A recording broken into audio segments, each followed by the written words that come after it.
Hello, dear students. Now we are going to start the chapter D block elements. ठीक है, actual में chapter में D and F block है.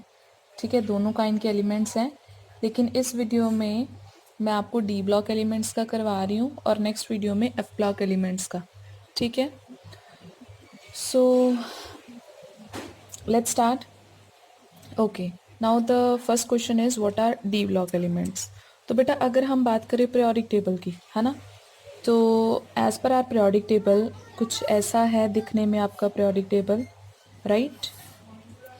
तो periodic table में अगर लोकेशन की बात करें तो यहाँ पे आपके एस ब्लॉक एलिमेंट्स हैं, यहाँ पे पी ब्लॉक एलिमेंट्स हैं और इन बिटवीन आपके आते हैं डी ब्लॉक एलिमेंट्स.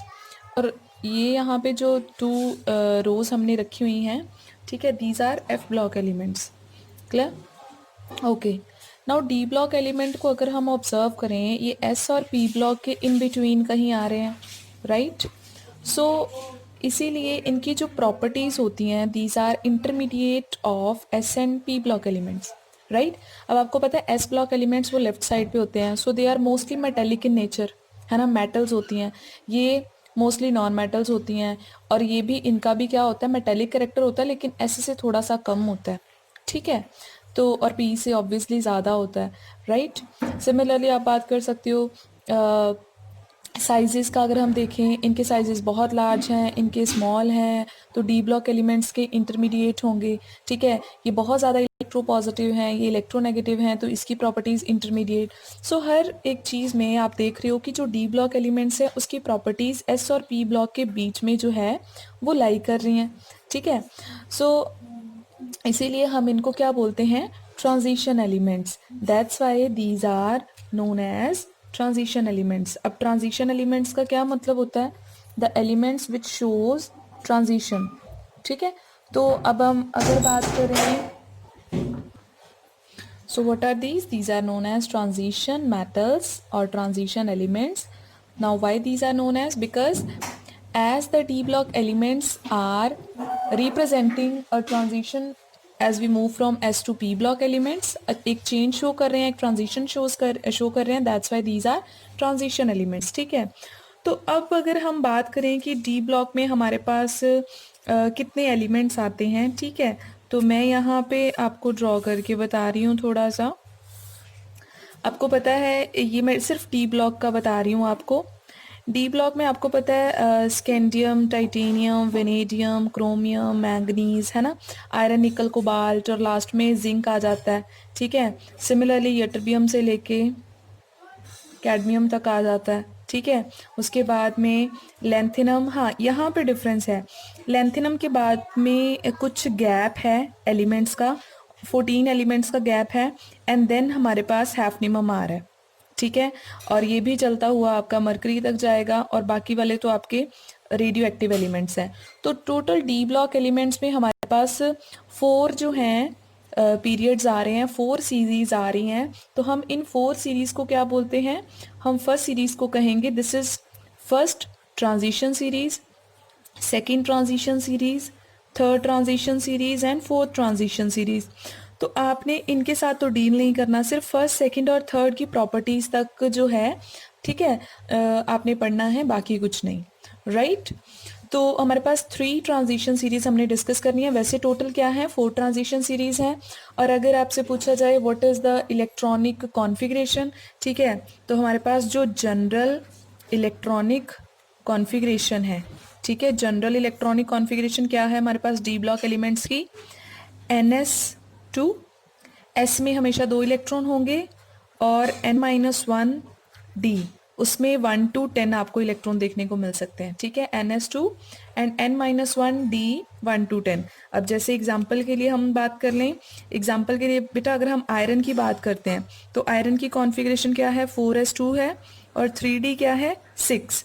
तो सबसे लास्ट वाला शेल आपका S होगा, उससे अंदर वाला कौन सा होगा, D होगा. ठीक है, फोर्थ का S वो फुली फिल्ड है, और थर्ड का D में कितने इलेक्ट्रॉन्स हो सकते हैं, 1 से लेके 10 तक. जैसे स्कैंडियम में D1 है, D2, D3, D4, D5 etcetera, D10 तक चलेगा. ठीक है, तो ऐसे करके जनरल कॉन्फ़िगरेशन हो गया.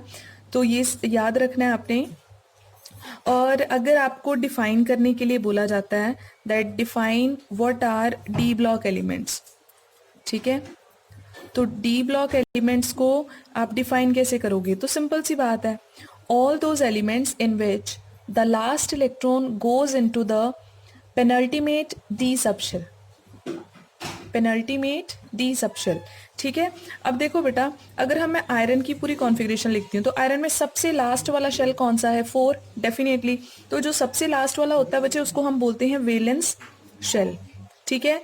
और जो आपके पास ये होता है, जो लास्ट शेल से बिल्कुल एक पहले होता है, इसको हम क्या बोलते हैं? इसको हम बोलते हैं पेनल्टीमेट शेल, ठीक है। सबसे लास्ट वाले को वैलेंस और उससे पहले को पेनल्टीमेट। तो जब भी आप डी ऑर्बिटल्स की, डी एलिमेंट्स की कॉन्फ़िगरेशन लिख रहे हो तो हर टाइम इलेक्ट्रॉन कहाँ पे जाता है? वैलेंस शेल में तो जा नहीं रहा क्योंकि वो एस है, हर टाइम वैलेंस से पहले वाले में जा रहा है, दिस इज पेनल्टीमेट। तो हम डी ब्लॉक एलिमेंट्स को सिंपली ऐसे डिफाइन करते हैं, the elements in which the last electron goes into the penultimate D subshell, penultimate के डी में जाएगा ऑलवेज, ठीक है। तो ये हो गया आपके डी ब्लॉक एलिमेंट। और अगर आपको ट्रांजिशन एलिमेंट्स की प्रॉपर डेफिनेशन पूछ ली जाती है that what are transition elements, ठीक है, तो ट्रांजिशन एलिमेंट्स जो हैं उनको आप कैसे डिफाइन करोगे? So all the elements which are having partially filled D orbital, ठीक है। तो सिंपली कैसे डिफाइन करना है? The elements having partially filled D orbital, वो सारे एलिमेंट्स जिनका डी ऑर्बिटल फुली फिल्ड नहीं है, ठीक है, जिनका डी ऑर्बिटल 1 से लेके 9 तक इलेक्ट्रॉन कवर कर रहा है, उसको हम लोग क्या कहते हैं? ट्रांजिशन एलिमेंट्स बोलते हैं, ठीक है। क्योंकि ट्रांजिशन एक तो हो गया कि ये चेंज हो करते हैं फ्रॉम एस टू पी, और एक आपको बेटा मैंने कोऑर्डिनेशन कॉम्प्लेक्सेस में बताया ना कि डी ऑर्बिटल स्प्लिट कर जाते हैं और इलेक्ट्रॉन लोअर से हायर में शिफ्ट होते हैं, तो ये भी क्या होती है? ट्रांजिशन होती है, ठीक है। तो इसकी वजह से भी हम इनको ट्रांजिशन एलिमेंट्स बोलते हैं। तो इसका मतलब ट्रांजिशन एलिमेंट्स जिनके पास डी ऑर्बिटल पार्शियली फिल्ड होगा, ना कि फुली फिल्ड, ठीक है। और कब हो सकता है, कौन सी कंडीशन में? तो आप बेटा दो कंडीशंस यहाँ पे देख सकते हो। एक तो ग्राउंड स्टेट की भी बात कर सकते हैं हम लोग, जो किसी भी एटम की ग्राउंड स्टेट है, या फिर इसके अलावा हम बात करेंगे मोस्ट कॉमन ऑक्सीडेशन स्टेट।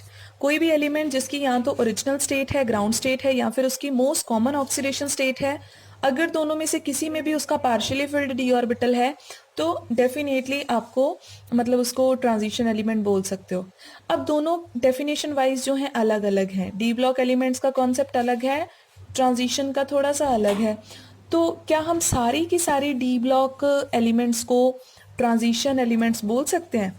नहीं बोल सकते हैं, ठीक है। सबसे पहले मैं आपको ये बता दूं कि आपके पास ये जो लास्ट वाले हैं, जिंक, कैडमियम, मरकरी, आपको पता है इनका कॉन्फ़िगरेशन क्या होता है? इनका कॉन्फ़िगरेशन क्या होता है? जिंक का होता है 3d10, कैडमियम का होता है 4d10 और मरकरी का कितना होता है? 5d10, ठीक है। तो सबके डी ऑर्बिटल में 10 इलेक्ट्रॉन्स हैं, means the D orbital is fully filled. तो अगर फुली फिल्ड है तो आप उसको ट्रांजिशन एलिमेंट नहीं बोल सकते हो, because transition elements are those which are having partially filled D orbital, ठीक है, either in their ground state और in their most common oxidation state. तो आपको ना इनके डेफिनेशन बेसिस पे भी कुछ कॉन्सेप्चुअल क्वेश्चन जो है वो पूछ लिए जाते हैं, ठीक है। अब मैं डेफिनेशन बेसिस पे ही डिस्कस कर रही हूँ। जैसे जिंक का मैंने बता दिया ना, जिंक है, जिंक की कॉन्फ़िगरेशन क्या होती है बेटा? 4s2 एंड 3d10 होती है, राइट। तो जिंक के केस में ये फुली फिल्ड है। अगर फुली फिल्ड है तो आप इसको ट्रांजिशन जो एलिमेंट है वो नहीं बोल सकते हो। और एक चीज उन्होंने और बोली है, उन्होंने कहा कि इसकी ऑक्सीडेशन स्टेट में चेक कर लो। आपको पता है जिंक कौन सी ऑक्सीडेशन स्टेट पोजेस करता है? +2 मोस्ट कॉमनली, है ना, मोस्ट स्टेबल। तो हम क्या करेंगे, 2 इलेक्ट्रॉन लूज कर देंगे, 2 इलेक्ट्रॉन जाएंगे 4s से, और 3d फिर से क्या रह जाएगा? 10 का 10 रह जाएगा, तो फिर से फुली फिल्ड है, तो हम इसको ट्रांजिशन एलिमेंट किसी भी स्टेट में कंसिडर नहीं कर सकते हैं, ठीक है। जिंक, कैडमियम, मरकरी का क्वेश्चन पूछा जाता है तो वो आपका क्लियर हो गया। तो फिर क्वेश्चन ये है कि अगर ये ट्रांजिशन एलिमेंट इसको बोलते ही नहीं है तो फिर डी ब्लॉक में क्यों रखा हुआ है? तो डी ब्लॉक का सिंपल कॉन्सेप्ट है कि इनका इलेक्ट्रॉन है तो डी में ही एंटर कर रहा है, दैट्स वाई। और दूसरी बात ये है कि इनकी जो प्रॉपर्टीज हैं जिंक कैडमियम मरकरी की, मोस्ट ऑफ द टाइम्स किसके साथ मैच करती हैं, अदर ट्रांजिशन एलिमेंट्स के साथ, जैसे ये बी कॉम्प्लेक्सेस बनाते हैं, है ना, एटसेट्रा। तो ऐसी काफ़ी सारी प्रॉपर्टीज़ हैं जो ये ट्रांजिशन एलिमेंट्स के साथ कॉमन है इनकी, तो इसीलिए हम इनको ट्रांजिशन एलिमेंट्स के साथ ही पढ़ते हैं, अदरवाइज हम इनको transition elements by the definition नहीं बोल सकते। ठीक है, टॉपिक कॉन्सेप्ट क्लियर हो गया होगा। अब रही बात, सपोज बेटा आपको क्वेश्चन में आ जाए कॉपर, क्या कॉपर को आप ट्रांजिशन एलिमेंट बोल सकते हो? कॉपर की कॉन्फ़िगरेशन क्या होती है? कॉपर की कॉन्फ़िगरेशन होती है 4s1 एंड 3d10। अब आप देखोगे कि है तो इसका भी जो ऑर्बिटल है इट इज़ फुली फिल्ड, तो फुली फिल्ड है इसका मतलब ये भी ट्रांजिशन एलिमेंट नहीं होगा। लेकिन कॉपर की कोई स्टेट हम कंसिडर कर लें, कॉपर मोस्टली आपको उसके कंपाउंड कौन सी स्टेट में मिलते हैं? +2 स्टेट में। +2 का मतलब है 2 इलेक्ट्रॉन लूज कर दो, एक 4s से जाएगा, एक 3d से जाएगा, और आपके पास रह जाएगा 3d9। तो 3d9 मतलब पार्शियली फिल्ड। तो पार्शियली फिल्ड का मतलब है now you can consider it under the transition elements. ठीक है, तो ट्रांजिशन एलिमेंट्स में हम इनको पढ़ सकते हैं, राइट। तो ऐसे करके कुछ कॉन्सेप्चुअल क्वेश्चन आपके पास बन सकते हैं। अब बेटा देखो, अब हमने ये हो गया general general definition, configuration and all these things. अब हमने मेन बात करनी है इनकी फिजिकल प्रॉपर्टीज की। ठीक है, कि जो डी ब्लॉक एलिमेंट्स हैं ये कौन कौन सी प्रॉपर्टीज जो हैं वो पोजेस करते हैं, कैसी नेचर है, कैसी नहीं है, तो वो सारी चीज़ें हम इनके साथ क्या करेंगे, डील करेंगे। ठीक है बेटा, तो अब हम बात करते हैं, सबसे पहले अगर इनकी कोई प्रॉपर्टी डिस्कस करनी है तो हम इनका एटॉमिक साइज डिस्कस कर लेते हैं। ठीक है, एटॉमिक साइज।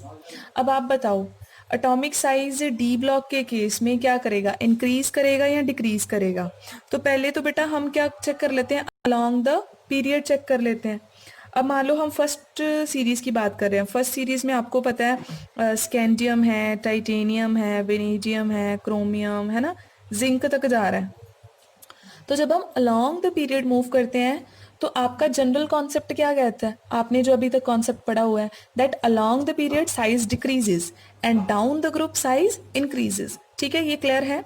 तो आपके अकॉर्डिंग क्या है कि साइज डिक्रीज ही होना चाहिए, जब हम स्कैंडियम से जिंक तक जा रहे हैं तो साइज क्या होना चाहिए, डिक्रीज। तो यहाँ पे थोड़ा सा एक्सेप्शनल बिहेवियर है, वो ये है कि साइज नो डाउट डिक्रीज करता है यहाँ तक। ठीक है, स्टार्टिंग में डिक्रीज करता है, फिर थोड़ा सा कांस्टेंट रह जाता है, कोई चेंज शो नहीं करता, फिर इन द एंड सडनली क्या कर जाता है, इंक्रीज कर जाता है। ठीक है, सो ये चेंज आ रहा है, पहले साइज डिक्रीज कर रहा है, जो आपने सोचा वही रीजन के अकॉर्डिंग, उसके बाद में कांस्टेंट हो गया, देन सडनली इंक्रीज कर गया। नाउ व्हाई दिस इज सो? ठीक है, रीजन क्या है, रीजन है कि देखो बेटा कॉन्फ़िगरेशन पे चलते हैं हम लोग। ठीक है, कॉन्फ़िगरेशन के अकॉर्डिंग देखें तो इसकी कॉन्फ़िगरेशन 3d1 है, up to so on 3d5 तक चलेगी। 3d5 का क्या मतलब है, सिंगली फिल है सारे के सारे। तो जब हम अलोंग द पीरियड जा रहे हैं कॉन्टिन्यूसली इनका जो न्यूक्लियर चार्ज है वो इंक्रीज कर रहा है। ठीक है, और इलेक्ट्रॉन हर टाइम न्यू ऑर्बिटल में एंटर हो रहा है। ठीक है तो 3d में ही आ रहा है लेकिन कोई प्रॉब्लम नहीं क्रिएट कर रहा, तो न्यूक्लियर चार्ज की वजह से जो साइज है वो रिड्यूस हो जाएगा। लेकिन जैसे ही हम मैंगनीज से आयरन में शिफ्ट होंगे तो आयरन की कॉन्फ़िगरेशन क्या है बेटा, 3d6। 3d6 में क्या प्रॉब्लम आ गई, इलेक्ट्रॉन 5 यहाँ पे आ गए, 6 यहाँ पे आ जाएगा, यहाँ पे आके इलेक्ट्रॉन पेयर करना स्टार्ट हो गए। अब आपको पता है जब इलेक्ट्रॉन पेयर करेंगे तो उनमें रिपल्शन तो डेफिनेटली होना है, तो पेयरिंग की वजह से जो रिपल्शन हो रहा है उसकी वजह से साइज जो है वो थोड़ा सा इंक्रीज करना स्टार्ट कर देगा। पहले डिक्रीज कर रहा था, फिर उसने क्या करना है, न्यूक्लियर चार्ज को ओवरऑल मतलब बैलेंस कर देना है, जिसकी वजह से ना साइज इंक्रीज हो पाएगा ना डिक्रीज हो पाएगा। और उसके बाद में जैसे जैसे एंड में चले जाते हैं, आपको पता है ना पेयरिंग होती जाती है D7 D8 D9 D10, तो जिंक तक जाते जाते फुल्ली पेयरिंग हो जाती है। पेयरिंग की वजह से रिपल्शन इतनी ज़्यादा हो जाएगी कि साइज जो है वो इंक्रीज करना स्टार्ट कर देगा। सो अगर यहाँ पे एनोमलस बिहेवियर आ रहा है, this is due to the pairing of electrons taking place in the D orbitals. ठीक है, होप आपको क्लियर हो गया होगा। तो अलोंग द पीरियड तो यही इसका रीजन है, सिंगल। ठीक है, अब हम बात करते हैं बच्चे डाउन द ग्रुप क्या प्रॉब्लम है। ठीक है, तो डाउन द ग्रुप अगर हम देखें तो हमारे पास कौन कौन है डाउन द ग्रुप। एक तो मैंने बताया ना स्कैंडियम वाली सीरीज है, देन आपके पास यट्रिबियम वाली सीरीज़ है, देन उसके बाद में आपके पास कौन सी थी, हाँ, लेंथेनम से लेके मर्क्यूरी तक है, राइट। अब यहाँ पे क्वेश्चन आता है, ये आपकी फर्स्ट सीरीज, ये आपकी सेकंड सीरीज, ये आपकी थर्ड सीरीज। जब आप डाउन द ग्रुप पाओगे फर्स्ट सीरीज से सेकंड में, सेकंड से थर्ड में, तो आपने अभी तक क्या करा हुआ है, down the group size increases, तो इसका मतलब साइज क्या करना चाहिए, इंक्रीज करना चाहिए। तो नो डाउट होता भी यही है। फर्स्ट सीरीज का साइज मान लो इतना है, सेकंड का जो साइज है वो थोड़ा सा लार्ज हो जाता है, और थर्ड वाला जो है उसका साइज लार्ज नहीं हुआ, वो सेम रहता है, ठीक है।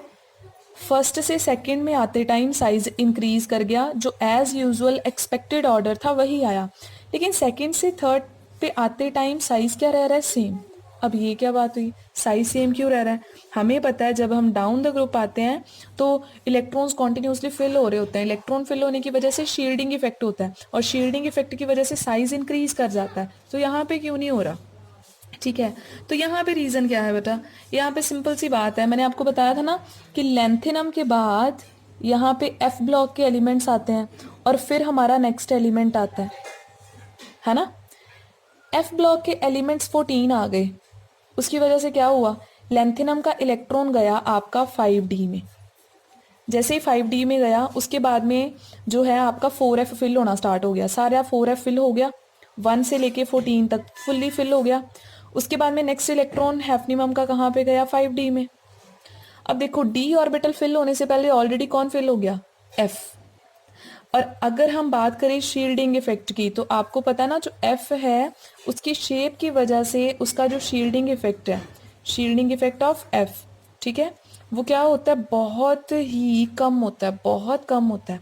तो शील्डिंग इफेक्ट इसका इतना पुअर है कि इसकी वजह से शील्डिंग इफेक्ट वाला जो कंपोनेंट था आपका वो तो रह ही गया, ठीक है, और साइज आपका इंक्रीज ही नहीं करा, तो ओवरऑल जितना ऊपर वाला था उतना का उतना ही नीचे रह गया। अगर यहाँ पे कोई और फिल होता तो डेफिनेटली साइज इंक्रीज होना था, लेकिन due to filling of these F orbitals, ठीक है, as we know that the shielding effect is very poor. Shielding effect poor है मतलब इलेक्ट्रॉन को न्यूक्लियस टाइटली अपनी तरफ अट्रैक्ट करके रख सकता है, तो साइज ना इंक्रीज हुआ ना डिक्रीज हुआ, ओवरऑल क्या रह गया, सेम रह गया।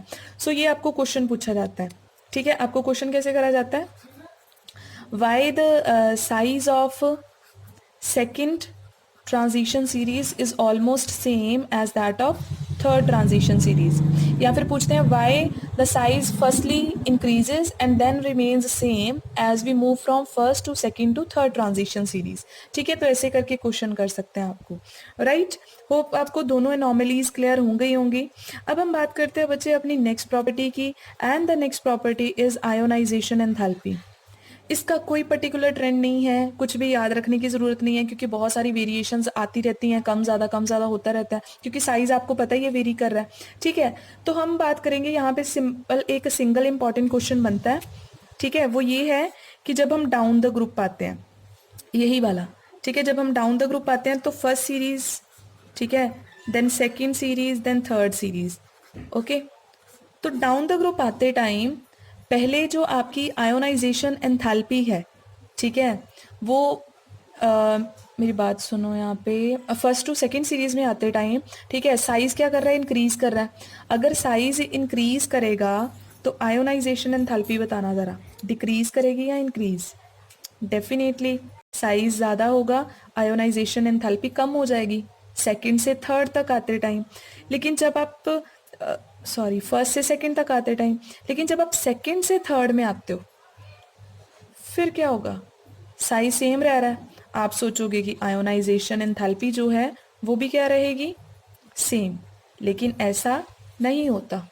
आप सोच रहे हो कि साइज हमने अभी पढ़ा कि साइज तो सेकंड और थर्ड वालों का सेम होता है, तो आयोनाइजेशन एंथैल्पी भी सेम होनी चाहिए, but this is not the fact, ठीक है। आप जब सेकेंड ट्रांजिशन सीरीज से थर्ड ट्रांजिशन सीरीज में आते हो तो जो आपकी आयोनाइजेशन एंथैल्पी है वो क्या हो जाती है, इंक्रीज हो जाती है, ठीक है। Now why it increases as we move from second to third, why the ionisation enthalpy increases? सुनना जरा रीजन। आयोनाइजेशन एंथैल्पी का मतलब क्या है, इलेक्ट्रॉन नहीं निकाल रहे, इलेक्ट्रॉन बड़ा निकालना मुश्किल होता जा रहा है। सो सिंपली रीजन क्या है, आप यट्रिबियम और लेंथेनम की बात करो ये आपका यट्रिबियम है, ये आपका लेंथेनम है। साइज दोनों का क्या है? सेम। लेकिन क्या सेंटर में इनके जो न्यूक्लियर चार्ज है क्या वो सेम है? नो। लेंथेनम का एटॉमिक नंबर काफ़ी हायर है एज कंपेयर टू यट्रिबियम। तो अगर इसका आपके पास एटॉमिक नंबर हाई है तो इसका मतलब इसका न्यूक्लियर चार्ज भी बहुत हाई होगा। इसके पास बहुत सारे प्रोटॉन हैं और इसके पास कम प्रोटॉन्स हैं, तो ज़्यादा प्रोटॉन वाला अपने इलेक्ट्रॉन्स को स्ट्रांगली अट्रैक्ट करके रखेगा और इलेक्ट्रॉन को रिमूव नहीं होने देगा। तो नो डाउट साइज सेम है, लेकिन न्यूक्लियर चार्ज दोनों के केस में सेम नहीं है। So that's why we can say that as we move from second to third transition series, the ionization enthalpy increases। ठीक है, तो ये आपने, ये अगेन इंपॉर्टेंट क्वेश्चन है, आपको ऐसे पूछ लिया जाता है why the ionization enthalpy of third transition series is higher as compared to second transition series, या फिर आपको थोड़ा सा और तरीके से पूछ लिया जाता है कि जो 5D सीरीज है उसकी आयनाइजेशन एंथैल्पी 4D सीरीज से ज़्यादा क्यों होती है? 4D मतलब ये, क्योंकि इसमें 3D फिल होता है, इसमें 4D और इसमें 5D। तो 5D सीरीज 4D सीरीज से ज़्यादा आयोनाइजेशन एंथैल्पी क्यों शो करता है? ठीक है, so this is basically your property. Okay, तो अभी सारी प्रॉपर्टीज़ तो इसमें नहीं कवर हो पाएंगी, एक नेक्स्ट वीडियो में और आपके साथ शेयर करूँगी, उसमें डिस्कस करेंगे। लेकिन एक प्रॉपर्टी मैं चाहती हूँ कि आप इसी के साथ कर लो।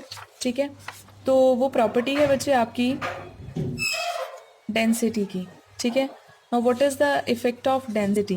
डेंसिटी की अगर आप बात करते हो स्कैंडियम टू जिंक में अगर आप मूव कर रहे हो, ठीक है, तो साइज आपको पता है कि firstly it decreases, then it remains constant, and in the end it suddenly increases, it starts increasing. Then why this is so? What is the reason behind? How will you explain? As we know density is mass by volume. ठीक है, so volume means the size of the atom, right? So as we know that size of the atom is decreasing, so definitely density will increase, and in the end size is increasing, so definitely density will decrease. So this is how you can explain about the density. Now all these factors were related, आपका जो atomic size है, आपका जो ionization enthalpy है, ठीक है, और आपका जो डेंसिटी का टॉपिक है, all these were related to each other. So that's why मैंने यहीं पे एक साथ डिस्कस कर दिया। बाकी जो नेक्स्ट प्रॉपर्टी है वो मैं नेक्स्ट वीडियो में आपके साथ शेयर करूंगी। This is all from my side, thank you, bye bye.